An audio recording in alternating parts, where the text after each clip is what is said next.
নিরাপত্তার শেষ নেই।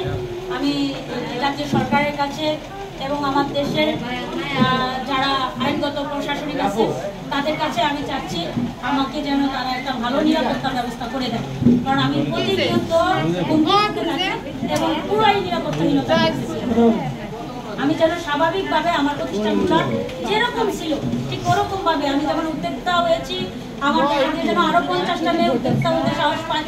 এই ভোলা জেলার ভিতরে আমার মধ্যে এরকম সাহস কেউ করে নেয়। আমি চাই না যে এই বাতিটা নিবে অন্য কোনো মেয়ে আর যেন এই উদ্যোক্তার পা না বাড়ায়, এই ফেসালটা যেন না হয়।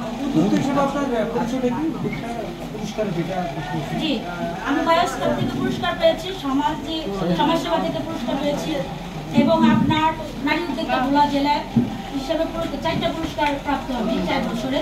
এবং এই বছর রানিং যে বছর চলে 28শে ডিসেম্বর 21শে পদক যেটাকে বলে আমাদের দেশের সবচেয়ে সম্মানিত পদক নারীদেরকে দেওয়া হয়।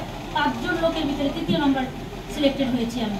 এখন আপনারা মনে করেন আমি খারাপ, আমি ভালো না, আমি যে পদকটা আনতেছি অন্তত আমার নাম হলো তো একবার হলো চরপেশনটা উচ্চারণ হবে যে ভোলা জেলার চরপেশন উপজেলার অমুক থানার এই মেয়েটা 21শে পদক পেয়েছে। এটা কি আপনাদের গর্ব না?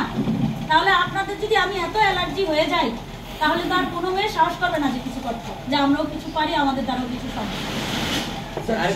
আরেকটা প্রশ্ন আছে আপনার, সর্বশেষ আপনি এই যে নিরাপত্তাহীনতা ভুগতেছেন, হ্যাঁ, এর লেগে থানায় কোনো জিডি করবেন কিনা, যে আপনি নিরাপত্তা চেয়ে থানায় কোনো জিডি করবেন কিনা? আমি নিরাপত্তাহীনতায় ভুগতেছি। আজ থেকে 9 মাস আগে আমি চরপেশন থানায় একটা জিডি করেছি। ঠিক যে গ্রুপটা আমার সাথে একটা হ্যাচার করেছে ব্যাংকে, সেম সেই গ্রুপের ইন্ধনে আমার প্রতিষ্ঠানে হামলা হয়েছে। একই গ্রুপ।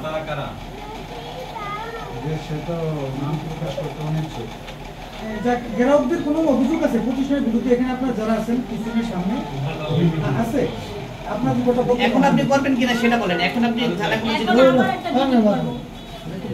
পরিকল্পনা আছে?